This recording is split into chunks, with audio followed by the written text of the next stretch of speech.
Hey everyone, my name is Meg. Hi, my name is Kayler. I'm 22, I'm in college. I am a college student here in Kansas. I'm very thrilled to be here to talk to you today about nudes and sending nudes. And I was just asked to speak on this video about this issue that we're facing as young women. It's such a prevalent issue today and everyone deals with it. Everyone's probably going to deal with it. And I think it's an issue that doesn't really get talked about a lot, especially among us as women, among our friends, and especially when we're in that age of like 6th and 7th and 8th grade. We really want to give you the courage and strength to be who you're called to be. It's important to first start with just the fact that it is an issue, like acknowledging that the pressure is there on us as young women, and acknowledging that that this is a real thing that we're battling. We all have that desire to be known, to be loved, and to love.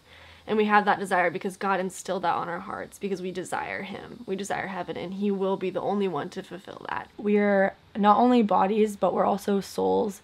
And I think this whole issue of sending nudes kind of doesn't even take that into account. You have to remember, you're not just a body, you're not just a physical body that's here, you're also a soul, and those two are intertwined. And so, taking that into perspective, it's kind of silly to think about, oh, sending this one nude is going to, fulfill that guy, or it's going to make me happy and accepted in society. And that also reminds me, too, the Bible tells us, as women, we're worth more than gold. And so sending nudes, I think, discounts that, and it totally defeats God's plan for life and love by driving a wedge between your body and your soul, which is exactly what Satan wants. But when you actually get to that moment, it could be super difficult and so hard, and you feel like you have no other way to do it. Looking back, I would say if a guy would have asked me to send nudes, I don't know if that I would have been able to say no as directly as I think I would have. We're gonna give you some techniques here in a little bit to really let yourself be known and to know others in a true, authentic way that allows you to still keep your beliefs and convictions intact, because you deserve that. And this is a quote that I really like. Do you not know that your bodies are temples of the Holy Spirit, who is in you, whom you have received from God? You are not your own. You are bought at a price. Therefore, honor God with your bodies. When girls agree to send a nude picture of themselves to a guy, that is quite simply, it's creating pornography, if you think about it. You're contributing to the pornographic industry. The only time you have control over that photo, you have control over anything, the only time you have control over the situation is when he asks the question to you.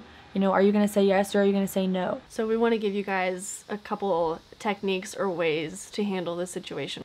One of the ways to answer the question of when a guy asks you to send nudes is simply just tell him no. That's the most simple way to do it. Say no. You can add a hell no in there if you like. I probably would.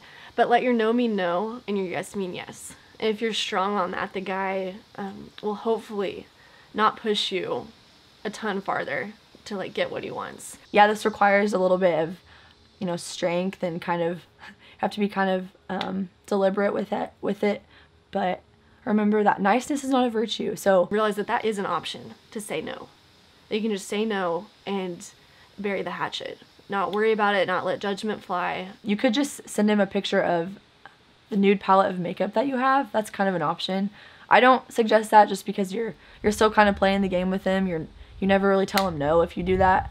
But that's kind of another option if you don't feel comfortable or you don't feel as deliberate as just saying no. Another technique, especially if the guy is really into sports, is to not dance around the I'd really rather not, or I don't think that's okay, but explicitly say no. I don't want to put you in that position.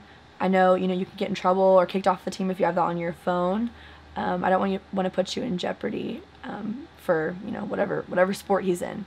Now, if he says, no, I don't care about me, I want you. I don't think it matters. It's still a no. You could still play the card of I'm not gonna do that to you. I'd like to find a guy that would protect me. And leave it at that. Another technique you can use is explain to him that you are a role model and people look up to you. In the back of your mind, that could be little siblings or a girls group that you do. And so you just say, I have a lot of people that I'm a role model for, and I wouldn't want to do that to them. So what if the counter response to that is, well, they don't have to know it's you, send neck down? Then you would say, I can't live that lie. I can't lose credibility with myself. or I can't let them believe lies about me. It's still the same person, whether you can see who it is or not. It's still your body. It's still you. So I don't think that changes it at all. So this technique, I think, is going to be the most used because it's just so real.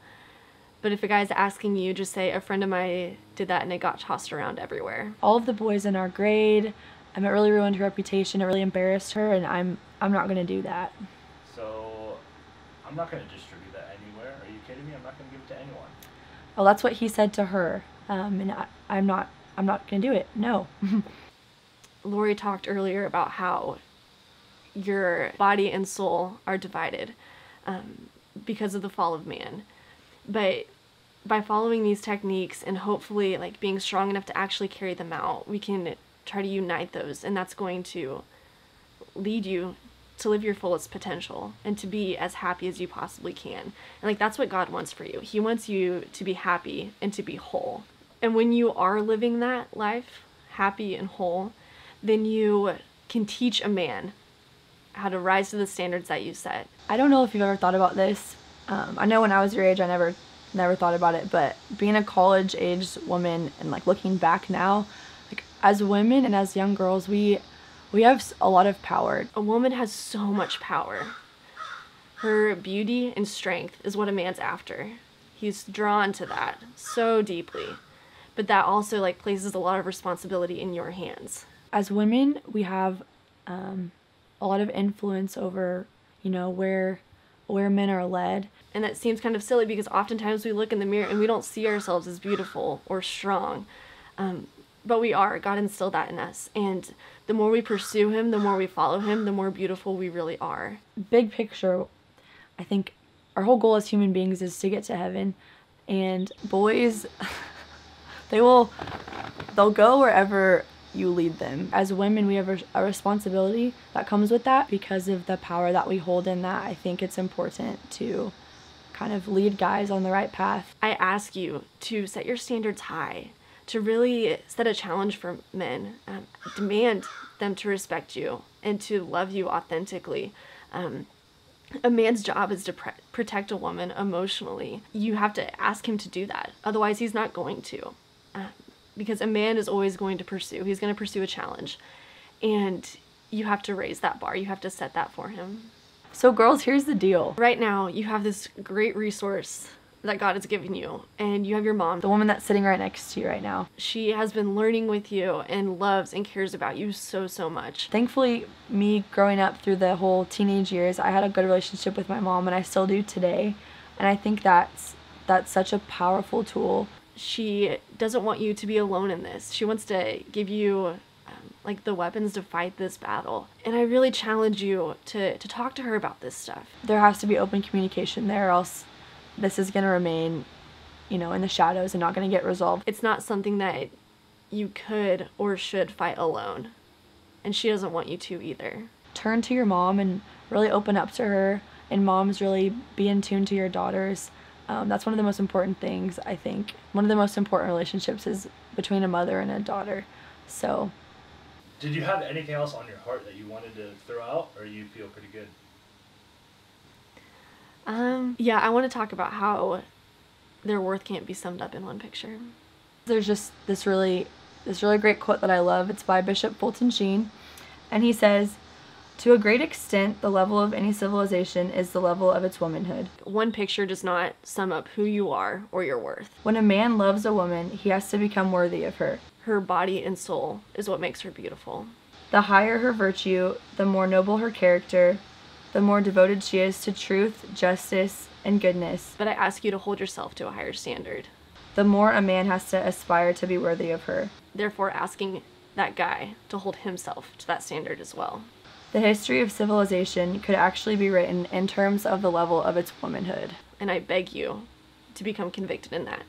Because God sees it, and your mom sees it, and the people around you see it, obviously that guy sees it. So, Okay, I'm done. mic drop! Woo!